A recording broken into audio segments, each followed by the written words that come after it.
there was even a referee in the Football League, I'm not going to quote him, who got kicked off because he had a wee in the centre circle.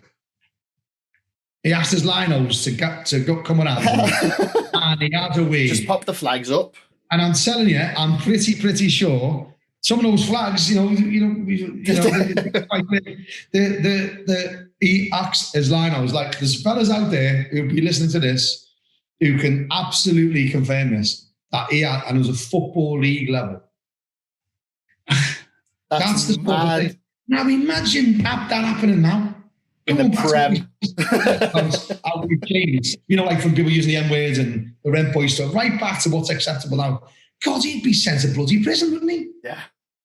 But that was just washed over by the pun. I hope not. I cannot believe that this... Mate, and then he did the toss and dropped the cutting and said to the captain, do you want to pick that? He did the toss! I tell you what, he could have done hand, paper, scissors, whatever. Rock, paper, scissors, yeah. 1, 2, 3. Oh, no, we'll stop that right away. one sort of box, mate, one sort of box. Oh, my God. We're going to have to put over 18 for this now.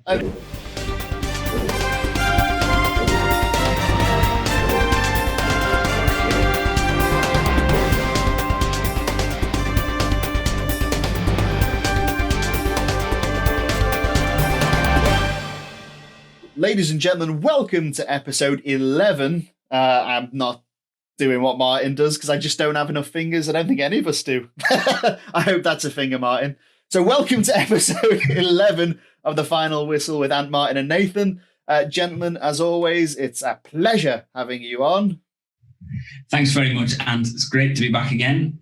Hello, everybody. Welcome to all our readers. I've had a mad week. We've had a little chat before we start the podcast, as we do. I have a little catch up. I didn't mention at all. I thought I had COVID. I lost my sense of taste and smell, didn't I? A Thursday night last week, and I was working at the comedy club. Came home. I always have spicy noodles just before bed, and I'm munching away and can't taste anything. I was like, no, this isn't good.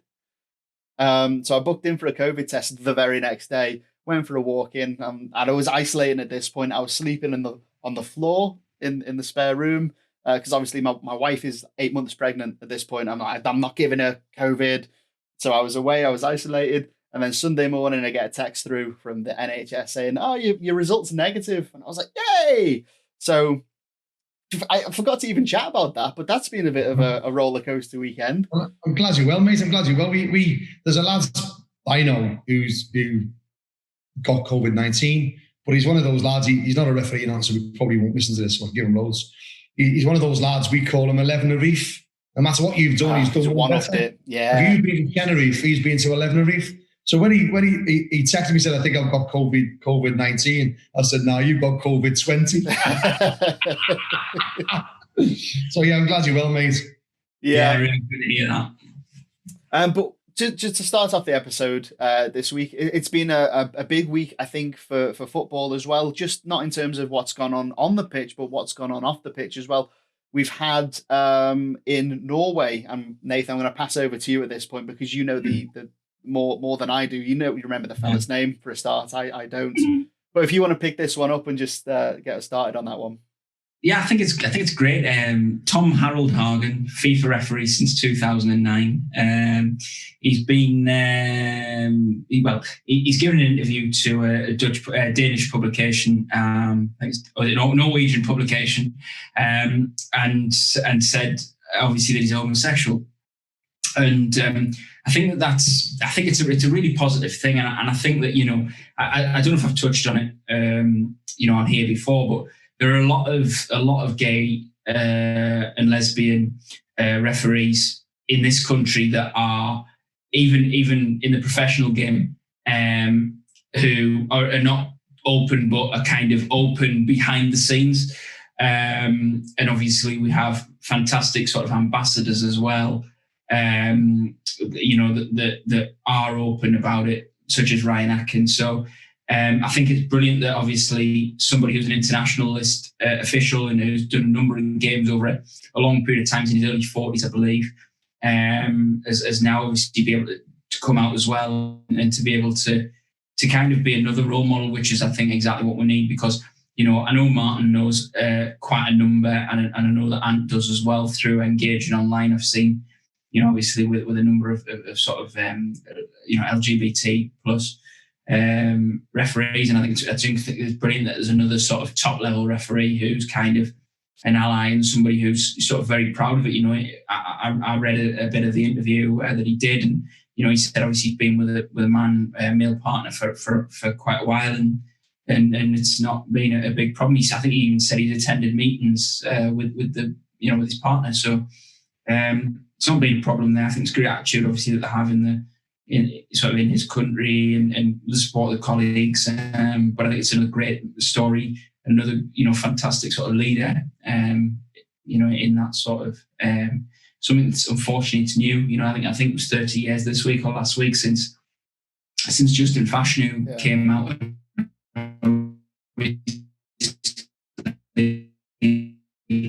I think that now, you know, you hope that the way the world is, that people can come out in that same way, and it can be a much more optimistic and sort of bright outcome. So what my take on this is, it shouldn't be a story, should it? No, it shouldn't. But this is the way that it is at the moment. The world, isn't it? And I remember, you know, I've discussed this sort of thing openly. You know, there's so many things that people celebrate, and rightly celebrate. You know, this is something to be celebrated, but it shouldn't be celebrated. This should be no big deal. And there's too many things that should happen in life, particularly in sport, which you would like to think it just doesn't matter. It's no issue. It's, you know, if you want to be gay, then absolutely you shouldn't have to feel obliged. You know, or like even with the Philip Schofield thing, he only come out because he got pressurized to come out, didn't he? Yeah. But it became a story. I don't know why it becomes a story. I really always find it a bit weird, maybe because I don't judge people that way, and, you know, a good person's a good person, and you shouldn't judge anyone's, you know, moral fibre by, you know, what the sexual orientation is. So I'd like to take on that. But also, what worries us a little bit is that we, all when this was going on the Facebook page on Left Support, someone got in touch with me and said, Mars, could you just put this out? Because I know a referee who abandoned a game because a player got called a rent boy by another player, and that team walked off and didn't want to play. Yeah. So I thought, okay. And I had a bit of a thought about it, and I just thought, okay, yeah, I don't want to upset anyone. But I thought, no, it's like we do on our page, we do talk about the stuff other people don't want to talk about. Yeah. So I'll put it out there. Oh my God, how much did that go off? Anthony, you were involved in an exchange with a few people, but one particular, without naming names, but, you know, you were really, really, you know, strong. There were 179 comments at the point that, Martin, you said enough is enough here, because there were individuals that were just like, so what? That the ref is wrong. That there's nothing wrong with someone calling you a rent boy. Get on with it. And that attitude, I tried to draw a parallel and say, listen, it is homophobic. I got the definition of rent boy up straight away. One of the very earliest comments or replies I put out there was to people that saying, rent boy's not homophobic. What are you on about? So go on to Google, you can just define rent boy on Google. It'll come up with the top dictionaries. Oxford Dictionary, a rent boy is a male prostitute, a young male prostitute that primarily sleeps with men. So it is homophobic. No one's calling anyone else out there a gigolo, which is a male prostitute. They're calling you a rent boy specifically to demasculize the person that's getting called a rent boy, and all that sort of stuff. But there were people that were just like, nah, nothing wrong with it, crack on. And I think this highlights especially how, as arbiters of the game, a lot of referees need sensitivity and diversity training, because if they can't spot that, what else are they missing? If there was a racial slur, and this is where I drew a parallel in those comments as well, if there was a racial slur, would you also be like, well, get on with it? Get on with it. No, I don't think you would. You would address it. And like I said, I heard a racial slur when I was a very young referee at university, and I did nothing. And that still eats me up, because I knew I should have done something. But at the time, I lacked either the confidence, the conviction, or just the stones to say, "Ooh, right, you've got to go." And it's the same thing now. I'm more confident now. I'm more convicted, and I'm a bit more worldly wise. And I will confront that when I see it, whether it's racism or homophobia or any form of discrimination on the football field.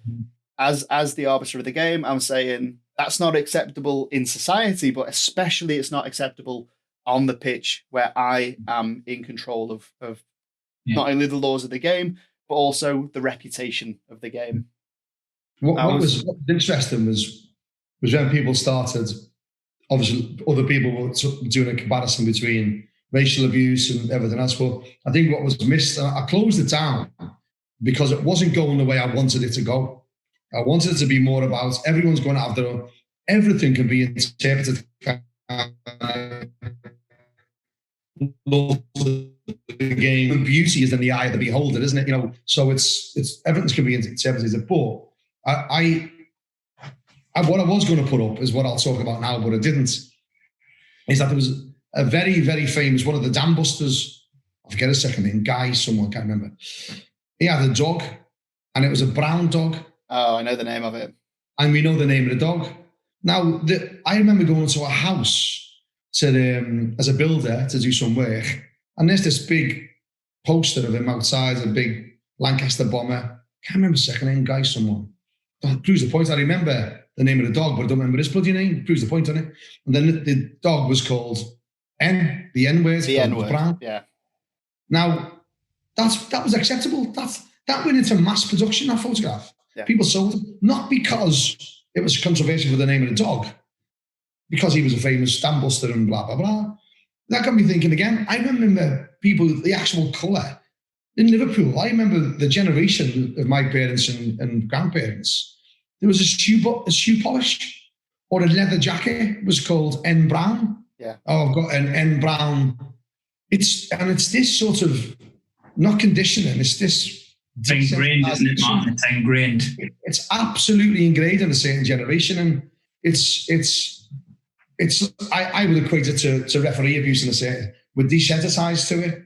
It's what we do. It's what we do. And that generation, it's what they did. It was used on TV shows.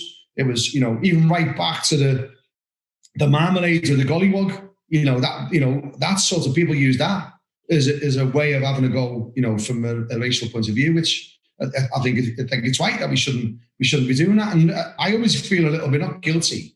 I always feel a bit like not very credible because I'm a white man. Yeah. I'm a white man. Okay, yeah. And I don't feel like credible talking about it. But all I can do is talk about how it makes me feel. Yeah. How I would want my children and my friends and family to view things like the N-word and calling someone a rent boy.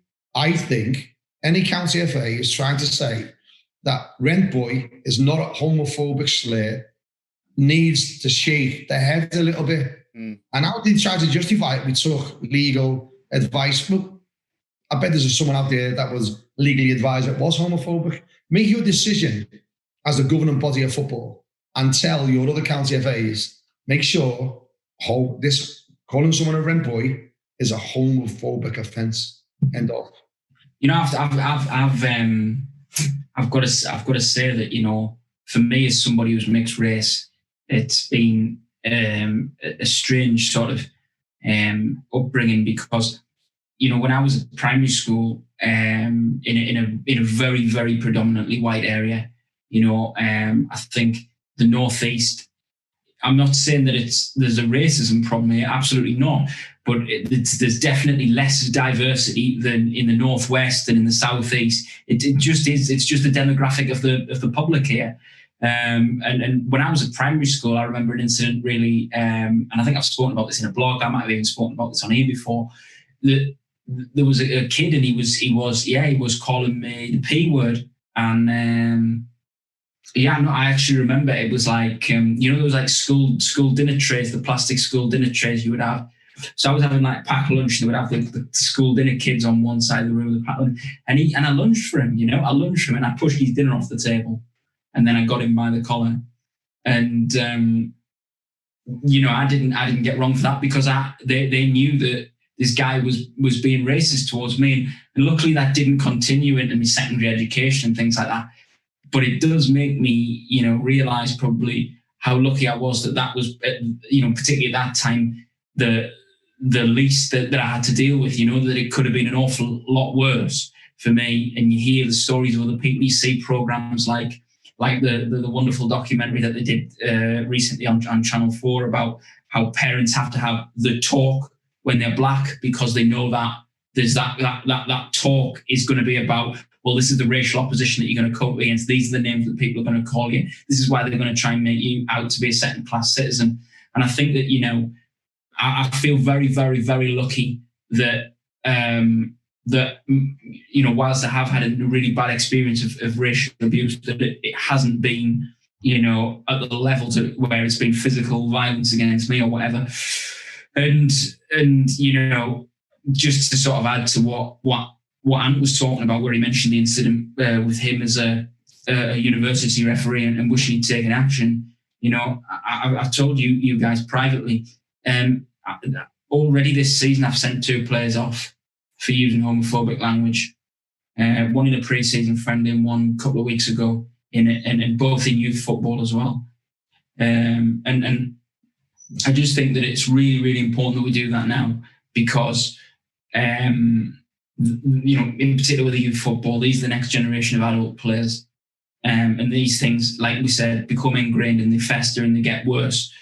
And we have to take a stand. And like I said before, and I know I have said this on numerous occasions, last season was the first time I had to deal with incident of racism within a game. This season's the first time I can remember red carding anybody for using homophobic language, where I've heard it on the pitch, where they've said it right in front of me, where they know that they're not even hiding it, they're saying it bold as brass. And that's the nature of the issue that we're in now and the world that we're in. And, I've spoken at length about this in the past, and I don't want to go any more about it. But, I'm just saying, that for me to be now dealing with these racism, to be dealing with racism in football, the first time in the last couple of for the first time happening within the last couple of seasons, as we're supposed to be getting more progressive as time goes on, it's just really, really shocking. I think there's been a regression, though. I think that especially in the past couple of years, and maybe probably since the Brexit vote, there has been a regression, and the people who maybe hid those racist or homophobic undertones that they've had now feel a bit emboldened to kind of say them publicly or act upon them. And I'm not one for looking too much into statistics, but the statistics from the police do show that hate crime has gone up since the Brexit vote. So I'm not saying correlation equals causation, but just as a general feel in society, it has changed since the Brexit vote. One of the things I was going to say, first of all, I'm sad to hear that, actually, Nate, that in your generation, that sort of nonsense is still going on, mate, really. But one of the things I used to say to, when I was coaching referees, still am now, coach referees, but I don't use it as much now, but I used to, 10 years ago, I definitely used it. And it was a terminology. People used to worry about how they managed, often abuse, offensive, assault and abusive language. And obviously anything like that. Obviously, we'd never tell them to manage, racial abuse, homophobic, we'd never ever clarify that. But what I used to frame it as, I used to say, look, if you don't hear it on the telly before 9 p.m, don't let them use it on a pitch. Yeah. There was always a watershed. The watershed was always like, it's probably still there on terrestrial TV, but it's changed, Anna, because, you can watch anything anytime now, can't you? So, but as a guideline, it was almost like, if you don't hear it on the telly before 9 o'clock, don't hear it on a football pitch. There's always a really good guideline. So in a million years, you could use that now. There's no way in a million years. And I think it's sort of that's a small, snippet of where we've gone in the world. When you watch politicians, remember how long ago did I mention dog whistle politics? Yeah. This is an example of that. People say things and they're not saying what they're saying. Yeah. Saying the other thing that you don't really hear. It's dog whistle politics. Yeah. And I think for a long time now, these messages have been going out on TV, live, big personalities, big politicians, using it as almost a very simple way of saying what side of the fence are you going to be on this. And I just think Brexit's a really good example of that. I think what's happened in America with Trump is a really good example of that. Yeah. I think the way Trump uses Twitter is a really good example of that. And the way fans use Twitter to abuse referees is a really good example of that. Mm-hmm. And I think it's all just connected where society, I think we're at a crossroads with society now. And I think we're going to go one way or the other. We're going to get worse, or people are going to realise we need to do more than we are now. Yeah. And I just hope it's going to be the second option where we actually, all of us, try to do and be better individuals and be better people. I think we all want that, Martin, but I think what worries me, particularly as, somebody who's hopefully, I hope got, another, 70, 80 years left of life, is to be able to actually say, we feel so, my generation, I know, we feel that the world is so divided at the moment, that there's so much division, so many people saying so many things that are either one side or another. There's no middle ground with anything at the minute. You look at politics, you look at how do we deal with coronavirus? There's one answer, there's another answer. There's so much division. That I think that's an incredibly worrying thing going forward. Is all this division, all this derision, all of everything that's going on. Nobody can respectfully disagree with anybody now. It just seems that we're in a really difficult moment that I don't know how you feel about this, but in my mind, it's really come as a bit of a shock. It's come out of nowhere, really. When I was growing up, 10 years ago, and going through school and things like that, I felt the world was a much better place than it is now. I agree. Yeah, no, completely. I feel like there's been a societal shift towards everyone looking after yourself, looking after your own, and less about, okay, so how can we protect the weakest? Or just look at the response to Marcus Rashford's drive for free school meals over half term. Mm-hmm. And there's literally two camps. One is, have the food out of my cupboards. Restaurants, especially around here in Liverpool, are saying, bring your kids in and they will eat for free during this half term. Mm-hmm. And the other camp is saying, well, if you can't afford to raise your children, should you have really had children in the first place? Oh, you can't raise children, but you can still afford fags, or you've got a big telly, or you've got Sky, stuff like that. And it is literally two camps. And there's no one kind of there's the balance from. I'm firmly in the camp of have the shirt off my back, have the food out of my cupboard. I think we all are on here. But and as well, you can't, especially online. There's a lot of anonymity, especially on Twitter. But even I think on Facebook now, people don't care if they come across as a bit of a prick, but with sharing their opinions. But the anonymity factor is kind of seeped into what they will say on Twitter. But you can't now have a disagreement with someone, like you said, Nathan, without, it's like, I can't disagree with your point without disliking you as a person. Yeah. And that seems to have just happened again in the past couple of years. So instead of it saying, oh, well, that's the way you think, that's fine, but we can still be friends. That's cool. Yeah. You've got a different way of thinking than I do. Great, brilliant.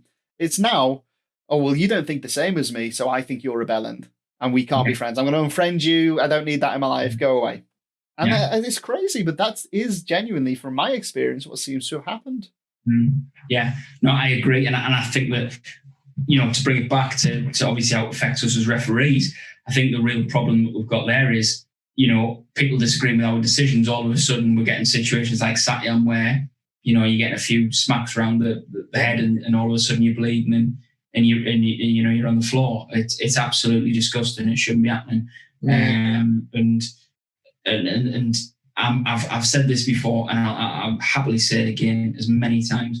What happens in society is reflected on a football pitch, because you get members of society from all walks of life on a football pitch, and what's going on in society cannot be. I know that people say, okay, well, football helps you forget your problems, and yes, it does on a personal level, but what is actually happening in the wider world is something that we have to deal with as referees. Now, we're not police officers who do deal with it in the wider world. And I think that that's something that obviously, Martin's talked about in terms of, being in a protected category like police officers and ambulance operatives and other people like that we have the same problems. I'm not going to say that our job is on the same level as an emergency service, but what I'm saying is we have the same problems in terms of being, again, as you said, arbiters for football, but football reflects society, reflects life. Yeah, it's great. And it's funny, not funny, wrong word. It's interesting that only this week I talked to Tim Foster, who's the director of grassroots football, over the Satyam case. He took time out to phone me, and he's phoned Satyam because I don't, the feeling I'm getting, he wouldn't say it, but he wouldn't phone me otherwise. He was generally concerned that that's being lowered, and that that's why they have independent panels to do decisions that the FA wouldn't have influence on. But obviously this one's gone the wrong way for the spirit of football. But I talked to him about it. I said to him, where are we with this vulnerable role? I give it to David Derry 4 years ago. David Derry tried to rehash it as his idea 2 years later. Here we are 2 years later, 4 years after I told him, nothing's happened. And he's promised us that he's going to look at that and see where that is going. If it's been dead in the water, if so, why is it dead? And if it hasn't been dealt with, why hasn't it been dealt with? And let's see where we go with it. So that'll be, hopefully that'll be a good way to end this part of the blog, to say that, hopefully something's going to come out of it, protect referees and individuals in our game. One of the things I wanted to move on with, the only reason I'm doing this is because people love our blog, and some of them are saying, look, you stay on the same subject for an over a long time, but it'd be good to change it a bit, which we don't want to devalue what we just talked about. Racism, homophobia, and all that is very important, but we want to make sure that we give everyone, a little bit of a choice and stuff to do on our blog. So did you see the video that was on Twitter about, it was a decision where the goalkeeper picks the ball up. There's a long ball being delivered. Goalkeeper picks the ball up and he's miles outside his penalty area. And these people were arguing that it should have been a red. You look how far out he's 12 yards out or whatever he was. It should be a red. The referee only yellows in there. And I put up there and said, look, I think the interesting discussion here is there's no field of play markings. There's hardly any fields of play markings. And we've always said, and we've said it on here as a learning point, always get your housekeeping right. This is a classic case of a referee not getting his housekeeping right. Simple as the field of play markings, and look what happens. Did you see that clip? Did you see it? I saw that, yeah. The keeper came about, he must have been 25, 30 yards out of his box. But if you watch that video, that grass could have just been a bowling green, because I know that the camera will miss things and whatever, low light, it was a night game. But even so, you could not, on any part of that pitch, pick out a white line for a goal area, for a touch line, for the halfway line or anything. And if you can't see it on a camera in the low light, there's no reason why also the goalkeeper wouldn't have been able, saying he's been disorientated by the lack of lines. Yeah, so make sure you put the clip in here. So I'll drop it in just in this part, yeah. Nathan, could you go on Twitter now and have a look at that clip now? I mean, could you do that? It's on the ref report. Yeah. Twitter account. And I asked the question there, there's times in games, even though we're a charity and we want to defend our corner, there's times when we need to put our hands up as a referee and say, we caused that problem. Now, the referee not doing his housekeeping caused that problem by starting that game.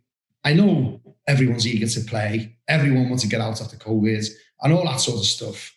But, let's have our base level standards. Come on. Yeah. Come on. We can't start the game with the field of play markings looking like that. Have you ever been pressured by a club to get a game done when you knew that the conditions weren't right? Because I've been onto pitches, grass pitches, that had been frozen. So the mud is like concrete.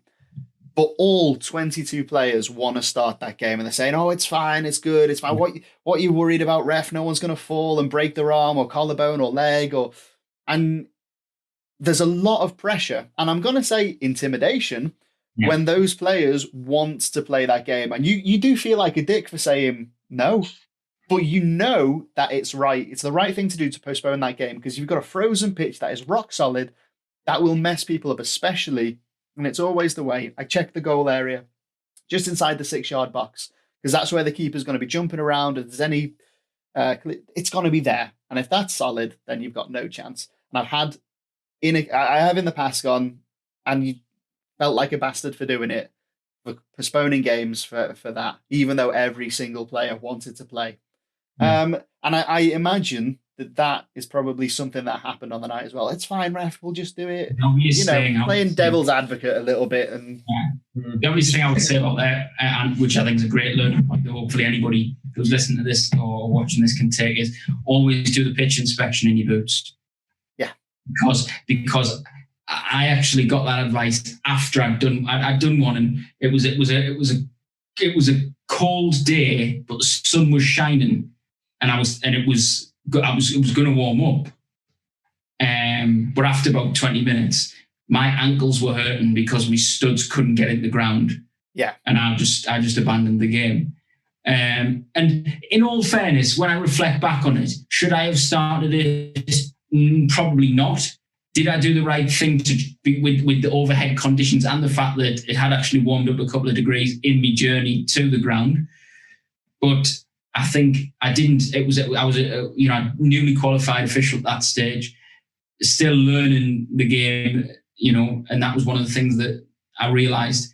Actually probably shouldn't have started, because I've taken a risk there, and if something had gone wrong, it would have all been on me. So I think that those are the things that you need to do. You need to have to learn, but I think it's really important. I have just seen the clip.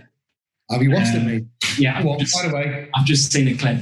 What I will say is, I totally agree with, was it whichever one of you said that he got disorientated? Because what I was doing actually was looking at the goalkeeper, and the whistle went, and he went, "What's that for?" And then he's turned and he's put his hand on his head, and he's realised. So I do think that, yes, I agree with the feeling that he's disorientated, and obviously totally go along with what you say about the quality of the markings. The follow-up clip on that one is, though, the referee didn't send him off. The referee only cautioned him, so he's been sympathetic. But I reckon, as per the laws of the game, you're playing with that pitch, the keeper's got disorientated, you feel bad, but it's still dog-so. Yeah, it is, yeah. So it's still red. Even though it's probably the ref's fault for allowing the game to go ahead when it shouldn't have gone ahead, if the conditions are the same for everyone, still dog-so. So I think that should have been a red. The player has my utmost sympathy, but as per the laws, should have been sent. However, just on a follow-up point, I'm not sure if it was shared on the Ref Support Twitter, but there was a follow-up. There was a different game, and there was a statement from a club that said, just an update, last night's game didn't go ahead. This was the away team. So the away teams turned up at this ground, and the pitch markings were crap. Invisible, let's say. Yeah. So the groundsman's gone off to B&Q, and he's brought some white spray paint, and he started spraying the lines. Or the DIY outlets, I must point that out. Yeah. There are. You could have gone to Homebase or anywhere that sells spray paint. Wix. Are you still fishing for sponsorship? Anyway, the groundsman started spraying these lines, but it's not working. He disappears again. And then this pitch is in the middle of a running track. And just at the time that the match is supposed to start, because the ref said, we'll delay it a bit while this happens, a running club turns up and they start their training, like as if this match had not been planned to go ahead at all. So the ref at that point said, all right, postponed. The game isn't going ahead. The home club clearly isn't ready because the pitch isn't marked out. And now we've got a running club doing their training in very close proximity to the game as well. So he called it. And the away team just put in their statement that this was absolutely the correct call. Much respect for the referee for taking that course of action. I'll find the statement as well. And I'll put it on here. But it was not almost as a response to that one, but it was the kind of, well, this is how it should have happened compared to with what did happen in that clip. Yeah. Well, when you say about people sort of pressurising you into it, oh, come on, lads, we got to play. Just do this. Just get a piece of paper and just get a pen and go, yeah, mate, you sign that to say if anything happens, you're going to take responsibility, not me. Yeah. Some fault. I think with pitch inspections, we need to have a little bit of advice here, I reckon. And I'm going to do one with a serious point. I'm going to do one with not too serious points. Firstly, the serious point is the problem gets worse when, depending on what type of game it is. Yeah. Also depending if only certain parts of the field of play isn't playable, either frozen just in the 6-yard box. You might get shadows on the pitch, mightn't you, where the rest of the pitch is lovely. It's really important to know the groundsman. Yeah. Know the people who are the ground. Don't be biased to the home team. That's a bit different, isn't it? But some of these groundsmen have been looking after that pitch for decades longer than you've probably been alive. They know exactly what's going to happen at 8 o'clock on a February evening when the temperatures are that. Always really good advice to touch base with the groundsman. Equally, if the weather's crap and the game goes on, thank him afterwards and say, maybe write to the club and say, you know what, that game only went ahead because you had your chairman, your secretary, the lads on the turnstiles, the kit man digging that pitch over with the support of the groundsman. So always recognise that. Always recognise, those sorts of things. But you said put your boots on and do a pitch inspection. Yeah. Right. I'd like to suggest the opposite to that in certain circumstances, because you're getting a bit of grief beforehand, and one wants to play and one doesn't want to play. If you go out there with your shoes on and you're slipping all over the bleeding place, that's very, very easy to sell that it's not playable. Yeah, no, I can agree with that. I can agree with that, Martin. But the problem was when I didn't put my boots on, it felt fine. So after I put my boots on, here's the other side of the coin. See, there's the other side of the coin, because maybe I'm talking about when it's wet and it's slippery and it's, what I mean? And so, that's the way I'm taking a piss a bit. But I did get advised once, go out there with not the proper boots on that looks like, all put your shoes on. Then you can go out there and say, defo take a ball. Defo if it's wet, particularly. But also, if you are going to do a pitch inspection and it's been pissing down all week, make sure you've got 2 pairs of socks. Because if you do a pitch inspection, by the time you go back in, your boots or your shoes are filthy and your socks are wet. So it's like, people just think you just turn up in one kit. And we always say about having 2 whistles, 2 pens, 2 watches. I'll always say, take 2 types of footwear and always take at least 2 pairs of socks. Well, I put it in the chat, didn't I, Martin, a couple of weeks ago about how I forgot my cards and I have a spare set in me, I have a spare book in my bag all the time. Yeah, it can happen quite easily. You can, obviously, I don't know about you, obviously, but I keep everything in the same place. Every game I do, I put everything in the same place, so I know automatically where it is. If I need to reach for something, I know exactly where it's going to be. Yeah, and I normally keep my book in my top left pocket, and I'm feeling and it's not there, and I'm going, and the game I was doing was actually 25 miles away from where I live. So it was a case of, I'm halfway down the road here and there could be a problem. In your kit? Yeah, because it was this season coronavirus. Has anyone looked at you funny? That'd be interesting to see what our readers say on this. Has anyone you're at the traffic lights and you're there in your referee's kit, or you got to stop at McDonald's on the way to the match and you get out with your full kit on, and everyone calls these football players who wear full kit wankers. We don't have wankers without even having a full kit on, aren't we, in their eyes? It'll be interesting to see. There's got to be some funny stories out there to get fun. It happened to me. People wear the big yellow shirts, go around with me EA Sports on, I'm doing the downs with me EA Sports on, and they're driving along like this on the way to the game. Do you know what I mean?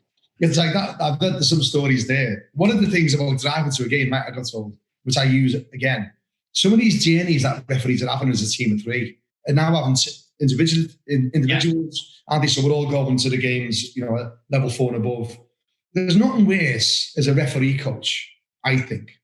If we get to the game, you get there before the ref, and he gets out of the car and he gets up the car and he goes, and he starts stretching at the thing. He hasn't got his tie on or his shirt's hanging out because he's had a 2-hour journey. Go and do that 5 minutes down the road in the garage or in the pub car park or the mat on. Don't do it in the grounds where you're just going to try and sell it or Mrs. Professional. Do you know what I mean? My back's killing me. It's these little tips in football that you pick up along the routes. That tip can apply to any level of football. Don't get out of the car park at a football match going, do you know what I mean? But that's good life advice.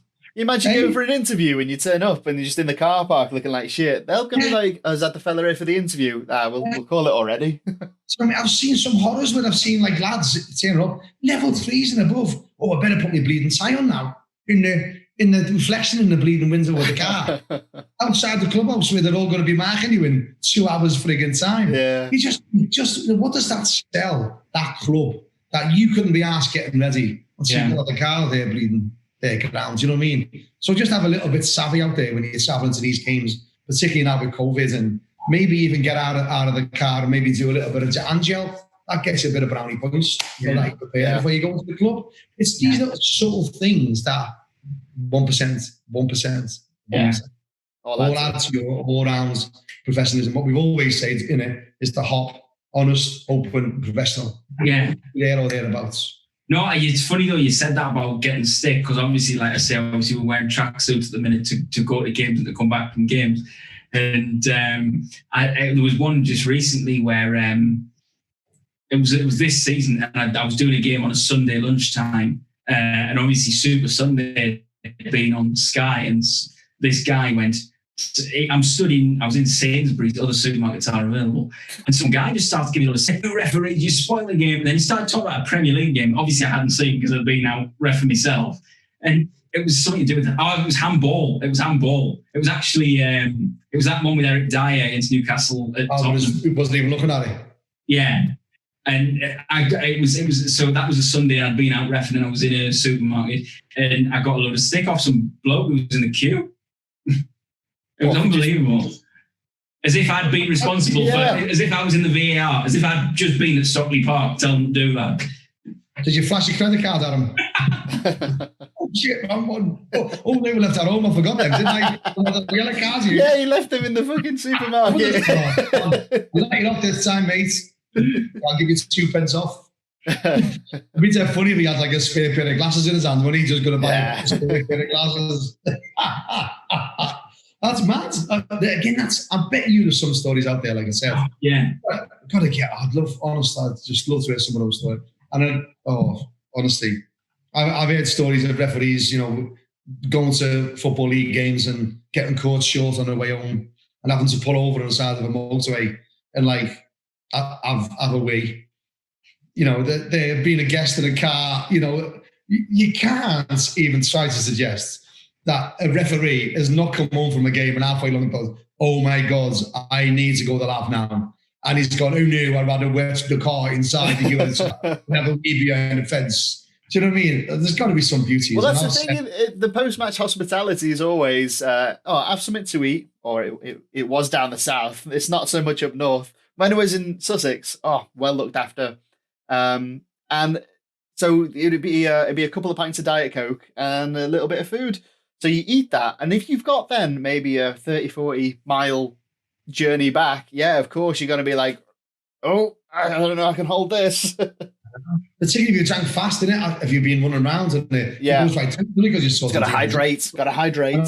When I like people, when you look at some you hear these stories now of linos and referees arguing, it's my turn to drive. I want to get the expenses before COVID. Yeah, there's some of the other stories I've had. With level 2s and 2Bs, with the level 3s, I'm making my own way there, whatever. It's my turn to drive. I want the expenses this week, and they argue over the expenses. Have you even had referees argue over it's my turn to be in the front seat? Oh my God! Last time I get sick in the back, and it's just those sorts of odd stories where you hear about like little things that have gone in on football. I swear to God, there's a book there somewhere. Definitely, the book. Of these absolute horror stories where referees have. There was one a couple of years ago where a lino slapped a referee around the face of the car park after the match. Oh my God! Honest to God, I was like, I told you it was offside. Why didn't you listen? No, because it's like I know referees from when I was a ref. Back in the day, come out of the pit with my lap. We used to go out refereeing, and that the referee, right? Some of them told us always overrule your lino at least once during the game. Show his boss. We used to go, what? Did you want to do that for? No, particularly the necessity there. The amount of referees used to do like, Put your flags down. Yeah, always on a throw-in, always like near the halfway line where nothing's going to come through it. Don't give it a corner when it's a goal kick. Do you know what I mean? Yeah. And just to show your authority, and trust me, there was referees out there. That was their game plan. I'm going to, particularly with the sessions there, I'm going to overrule Bobby Lino just to show that I'm a kiddie. That's sort of nonsense. There was even a referee in the Football League, I'm not going to quote him, who got kicked off because he had a wee in the centre circle. He asked his linos to go come around and he had a wee. Just pop the flags up. And I'm telling you, I'm pretty sure some of those flags, he acts as linos. Like there's fellas out there who'll be listening to this who can absolutely confirm this, that he had, and it was a Football League level. That's the sort of thing. Now imagine that happening now. In the Prem. How we've changed. Like from people using the M words and the rent boy stuff, right back to what's acceptable now. God, he'd be sent to bloody prison, wouldn't he? Yeah. But that was just washed over by the bun. I hope not. I cannot believe that this. Mate, and then he did the toss and dropped the coin and said to the captain, "Do you want to pick that up?" He did the toss. I tell you what, he could have done hand, paper, scissors, whatever. Rock, paper, scissors, yeah. 1, 2, 3. Oh, no, we'll stop that right away. one sort of box, mate, one sort of box. Oh my God. We're going to have to put over 18 for this now. I know. I do think there's a book there, and I'm sure. Just imagine if he did a little book, the final whistle book of quotations, and some of those beauties, absolute beauties that are out there. We could do that. We could just use our social media platforms and just say, yo, referees out there, drop us some of your maddest stories. Give us a shout out. Yeah. Because I know for a fact, and I know the referee and I know the lino, and I'm not going to say who you are, right, but I'm going to name the player, right? Jan Molby. When he was manager of Kidderminster, he was a nightmare. He booted the electronic board once, cost a couple of grand to fix. Amount of doors he went through was absolutely mad. He was mad. He was manager of Hull as well. One of that manager. So my first ever Football League game, I picked that one, was Exeter against Hull. And I was made up because Jan Molby was going to be there.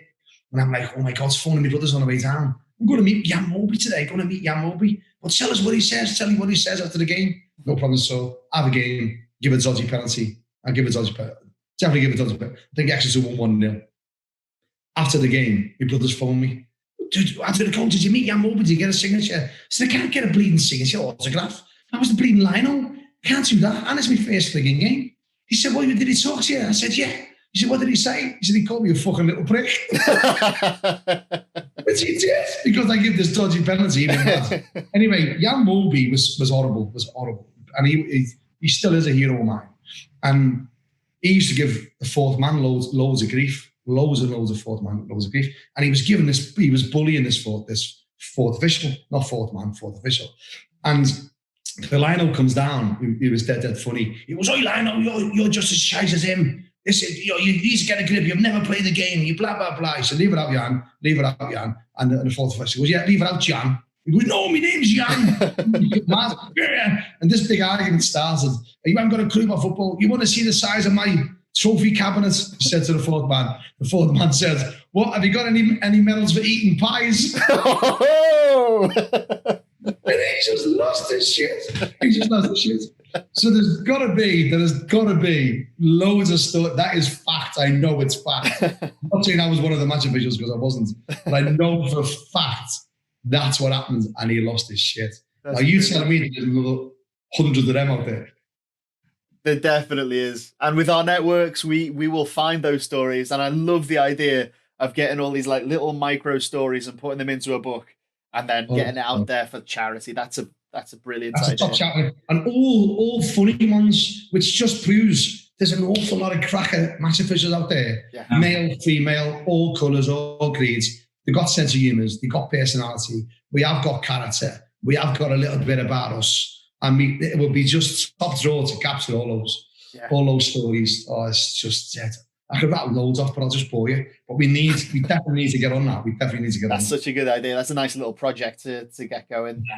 We'll do that definitely, 100%. We're kind of tight for time today, as I'm off to the comedy club in just under an hour for we got a double header and the Paul Smith work in progress. Paul Smith's going on tour next year. It's going to be massive. Just to plug in that one, gents. If you want to pop down to the Echo Arena when he's on in there, I'll see what I can do for you. So take our listeners, some tickets to our listeners. Hopefully, when COVID allows, obviously. Yeah. Fingers crossed.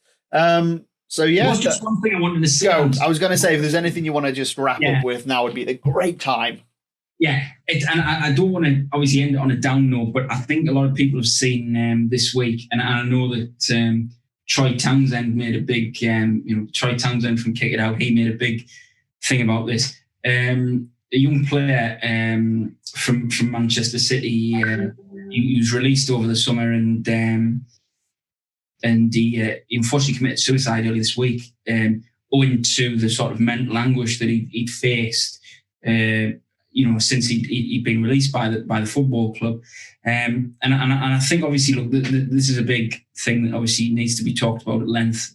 But I just think that it's really, really important that, and I know we've talked about. I remember we talked about Referee Academy that you spoke about, and obviously all the gear you get, whether you're in core, whether you're in Referee Academy, whether you're in whatever it is that's looking talent group or whatever it is. And I just think that, we always talk about that. We always think about these things about, being part of a prestigious club like Manchester City. I've it's no secret that I was at University in Manchester, and I was a big. We used the training ground. We're in the training ground quite regularly at the Etihad campus, and I saw a lot of the players, that were coming through, the young players in particular, and I used to see them, What Manchester City provides is they provide a private education up to the age of 18, whether you stay as a contracted player or not. And I think that, that's a wonderful thing from an educational point of view. But imagine that you were there for 1 year and you got released, and then you've got to go through the rest of your secondary education with lads with lads like Phil Foden, who've got an opportunity to come through at the first team. They're going to hopefully, you would think that all being well, going to play 100 games in Premier League at least. And it's just a massive sort of mental anguish that you have, I think, going through that system and dealing with all of that and losing out on it. So, we've talked about referees coming out of the core and coming out of things and not being support there. But I just think it's really, really important that we highlight, whether you're in core as a referee or you're in a referee academy as a referee, or whether you're in a football player in a football club, as a football player, and you have the opportunity to access private education, and you have the opportunity to access all the facilities that the Etihad campus has, which is absolutely unbelievable. The facilities are, I'm sure we've all seen them and all know exactly what's going on there. Wonderful facilities, and just dealing with it. I've got friends who, I've said this before, I've got friends who are professionals, and one of my friends who's actually a current pro, he actually was released by a now current championship club at the age of 14, and he did end up going back to professional football, but he took 2 years out because he felt that he'd lost his childhood from being 9 to being 14, from getting picked up at school and driving about 25 miles to the training ground after school. That was his after school. He didn't get to go and play with his mates or do anything like that. He was into football straight away, and then home and bed and school and back to the training ground. So he felt like he lost out on a childhood, so he took some time to try and get that back. And I just think it's really, really important that, not everybody is as level as that. And some people give absolutely everything to make sure that they become a professional footballer. And I think it's the same for referees as well, giving absolutely everything. And it's about being a whole person and looking after your mental well-being overall. And I think, obviously, you guys know I talk a lot about mental health. I talk a lot about mental well-being and try to do the right things to make sure that we maintain a good level of mental health, particularly in the circumstances that we're in at the moment with the pandemic and things like that, where, we have severe restrictions on our movements and limitations on our freedoms. I just think it's really, really important to highlight this. I think it's very, very sad. I'm very, very sorry to hear that this has happened. And I think it's a marker in the sand again. You really, really hope that something's going to get done about this, that exit strategies are going to be formulated so that things are done properly, because a young lad, 17 years old, whole life ahead of him, not going to be defined as a footballer, had so much to offer. He's gone, and it's just incredibly sad.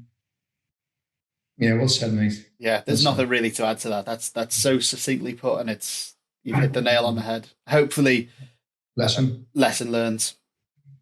Yeah. Right. Well, let's wrap it up on that one. As always, everyone, thanks very much for watching. Hope you've enjoyed this episode, gentlemen. As always, thanks for jumping in, and as always, look forward to the next one. And we'll see each other through the various social medias. Until next time, thanks very much. Thank you, and see you all soon.